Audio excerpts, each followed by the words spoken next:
Have you ever walked away from a conversation feeling strangely guilty, confused, or even questioning your own thoughts? Like somehow, without realizing it, you agreed to something you didn't want or started doubting things you were once sure of. That's not just a coincidence.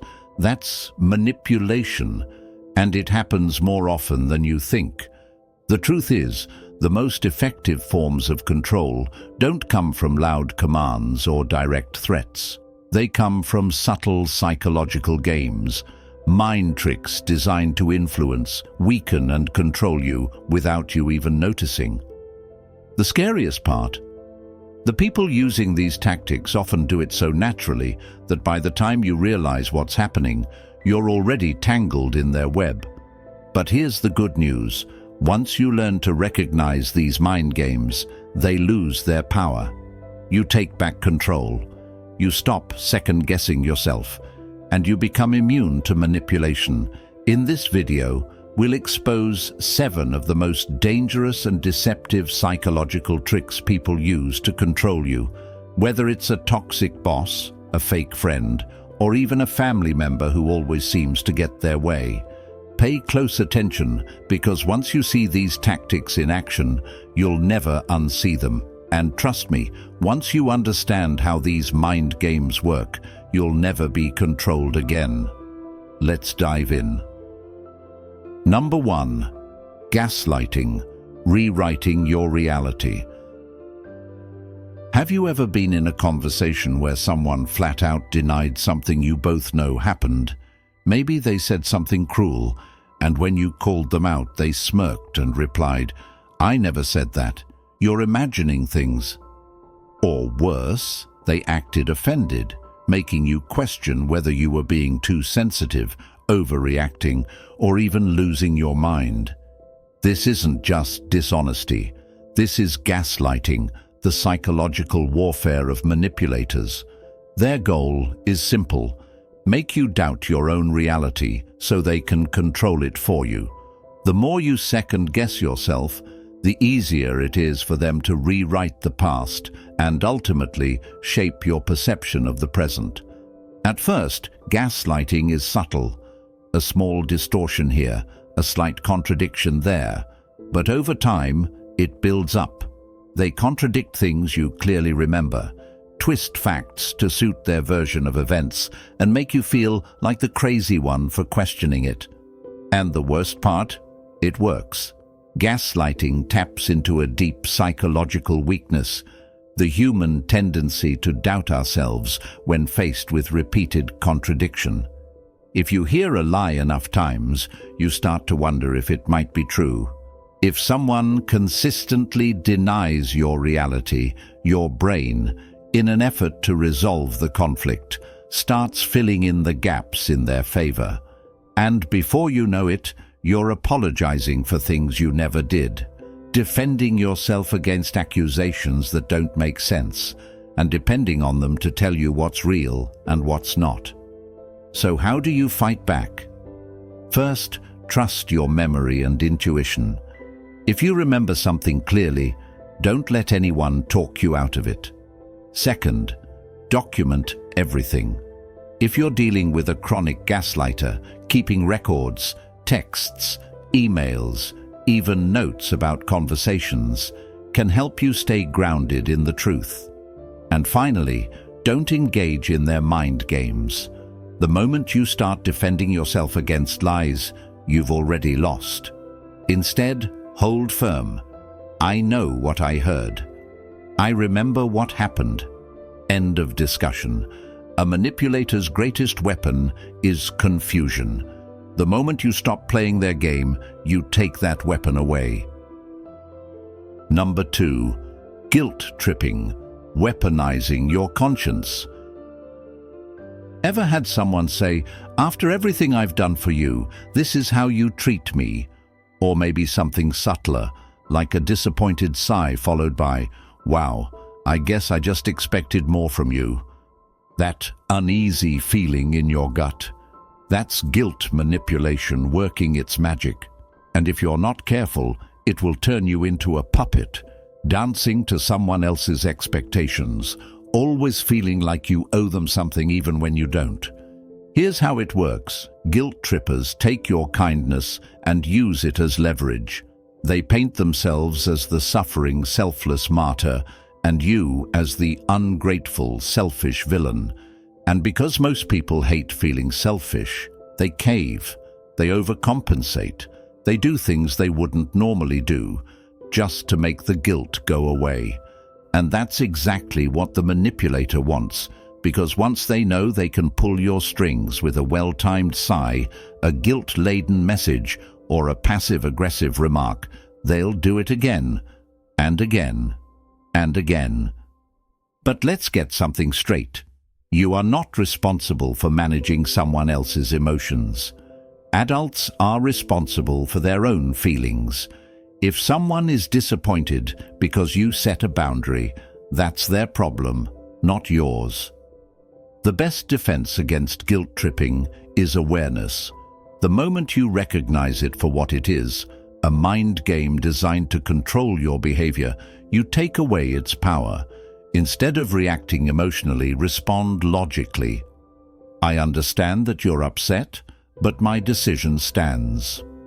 I'm not going to feel guilty for prioritizing my own needs. That's an unfair way to frame this, and I'm not engaging in it. A guilt tripper's greatest weapon is your fear of being the bad guy. But here's the truth. Standing up for yourself does not make you bad. It makes you strong. Number 3. The silent treatment. Control through absence. Silence can be peaceful. It can be a moment of reflection, a pause before something meaningful. But in the hands of a manipulator, silence isn't peace, it's punishment. The silent treatment is one of the oldest and most effective mind games because it preys on your deepest psychological needs, the need for connection, validation, and understanding. When someone you care about suddenly withdraws, stops responding, or acts cold and distant, your brain goes into panic mode. Did I do something wrong? Are they mad at me? How do I fix this? That's exactly what they want. They want you chasing. They want you apologizing for things you didn't do.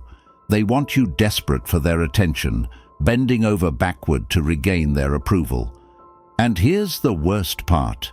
They won't tell you why they're upset. They'll make you guess, forcing you to analyze every little interaction, twisting yourself into knots, trying to figure out how to get back in their good graces.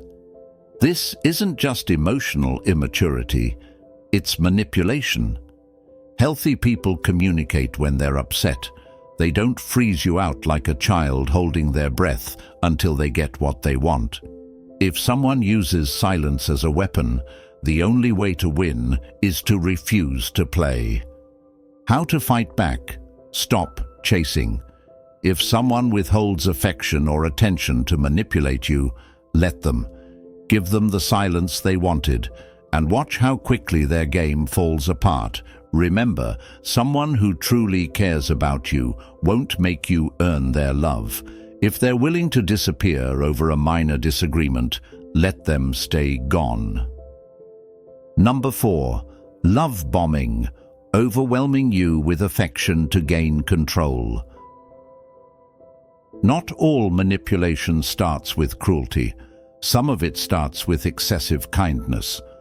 Love bombing is one of the most deceptive mind games because at first it doesn't feel like manipulation. It feels like a dream. The compliments, the grand gestures, the constant attention. It's intoxicating. They make you feel special, irreplaceable, like you found someone who truly sees you. But that's the trick. It's not real. It's a setup. The goal of love bombing is to create dependency before you even realize what's happening. They flood your brain with dopamine, making you crave their attention like a drug. And just when you're fully invested, when you've dropped your guard, they flip the script. The affection slows down. The praise disappears. The good morning texts become rare. Suddenly, you're left wondering what changed. Did I do something wrong? How do I get back to that amazing connection we had? That's when they've got you. Now, you're the one chasing them. And once they have control, they start using their affection as a weapon. When you behave the way they want, the love returns. But if you step out of line, coldness, distance, indifference, you've been trained to earn their approval. How to fight back? Real love doesn't rush. True respect isn't a debt you owe.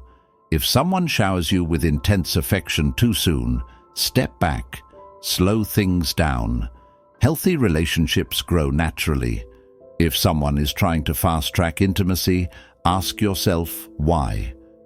Because love should feel secure, not like a game where the rules keep changing. Number 5. Moving the goalposts, keeping you in a cycle of proving yourself. Imagine working tirelessly to meet someone's expectations, only for them to change the rules at the last minute. You deliver what they asked for, but instead of appreciation, they raise the bar. You jump through hoops, only to be handed a new set of hoops. This is the game of moving the goalposts. At first, it seems like they just have high standards. Maybe they push you because they believe in you. But over time, you notice a pattern. Nothing is ever enough. No matter how much effort you put in, the target keeps shifting. You're constantly chasing approval that never arrives. This tactic works because it creates self-doubt. Instead of questioning their unreasonable demands, you start questioning yourself. Maybe I really didn't try hard enough. Maybe I do need to prove myself more. That's exactly where they want you, in a state of constant striving. Bosses do this to keep employees overworked. Partners do this to keep you in an emotional deficit. Parents do this to make sure their approval is always just out of reach. The underlying message: you're not good enough yet, but maybe if you try a little harder. How to fight back? Recognize when someone is deliberately shifting the finish line. Set your own standards and refuse to play their endless game. If you've met their initial request and they suddenly change it, call it out. You asked for X, I delivered X. If that's no longer enough, that's not my problem. Because respect isn't something you should have to chase. If someone refuses to acknowledge your effort, stop seeking their validation. You don't need permission to know your worth. Number 6. Triangulation, pitting people against each other. Ever had someone say, "Even Sarah agrees that you overreacted," or "I was talking to Mark and he also thinks you're being difficult"? That's triangulation. A manipulative strategy where someone brings a third party into a situation to control the narrative, pressure you, or make you feel outnumbered. It's not about resolving conflicts, it's about stacking the deck against you. Here's how it works. Instead of addressing an issue with you directly, they involve someone else to gang up on you. They present half-truths, exaggerate details, or completely twist reality to turn others against you. By the time you even get a chance to explain yourself, people have already made up their minds, and you're the villain. This tactic thrives on social pressure. Humans are wired to seek belonging, and manipulators use that against you. They make you feel isolated, like the odd one out, like maybe, just maybe, you really are the problem. Triangulation isn't just used by toxic individuals. Narcissists, workplace bullies, and even family members use it to create drama, control dynamics, and keep people from banding together against them. A toxic boss, for instance, will tell one employee that another said something bad about them, whether it's true or not, to create division. That way, instead of uniting against the boss's unfair treatment, employees are too busy distrusting each other. How to fight back? The moment someone tries to drag a third party into a conflict, shut it down. Call it out directly. If Sarah has an issue with me, she can talk to me herself. Let's bring Mark into this conversation and see if that's really what he said.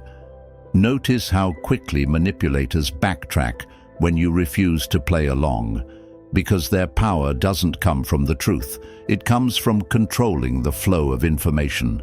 The second you remove the middleman and insist on direct communication, their entire game falls apart. Stay sharp, refuse to let others control the narrative, and never let someone else tell your story. Number 7. Playing the victim, avoiding responsibility while gaining power.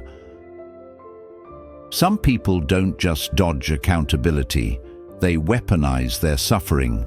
These individuals have mastered the art of playing the victim, twisting every situation so that they come out looking blameless, while you're left feeling guilty for ever questioning them. At first, it seems innocent.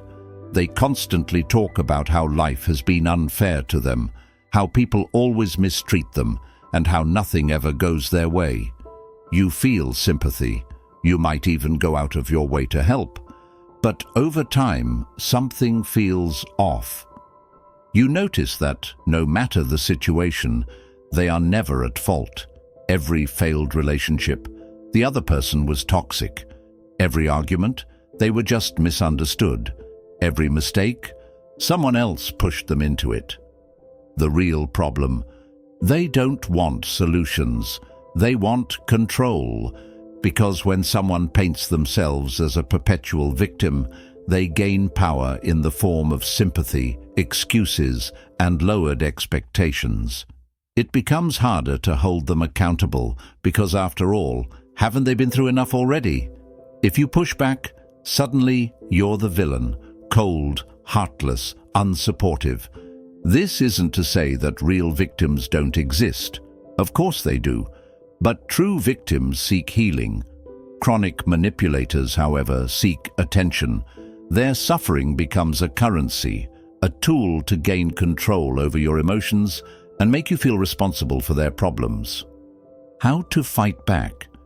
Recognize when someone is using hardship as a shield against accountability. Watch for the patterns. Do they ever take responsibility for their actions? Do they actually try to fix their problems, or do they just collect sympathy and keep making the same mistakes?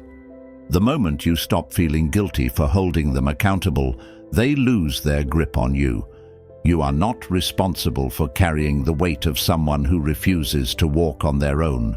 Let them go, and watch how quickly they find someone else to play their game with. Conclusion: see through the game, take back your power. Mind games thrive in the shadows. They work because they go unnoticed, because manipulative people count on your silence, self-doubt, and desire to keep the peace. But once you recognize these tactics, they lose their grip on you. You stop questioning yourself when someone gaslights you. You stop feeling guilty when someone guilt trips you. You stop chasing people who punish you with the silent treatment. You stop being fooled by fake affection or impossible expectations. Because now you see the game for what it is. And here's the key: you don't have to play. Manipulators only have power over you when you engage in their twisted rules. The moment you set boundaries, trust your own reality, and refuse to be controlled by guilt or fear, they lose their ability to control you. So ask yourself, which of these mind games have you encountered the most? How did you handle it? Drop your experiences in the comments. I want to hear how you've dealt with these tactics. And if you're serious about building an unshakable mindset and protecting your peace, make sure to subscribe. There's a lot more we need to uncover, because the more you understand the game, the less power it has over you.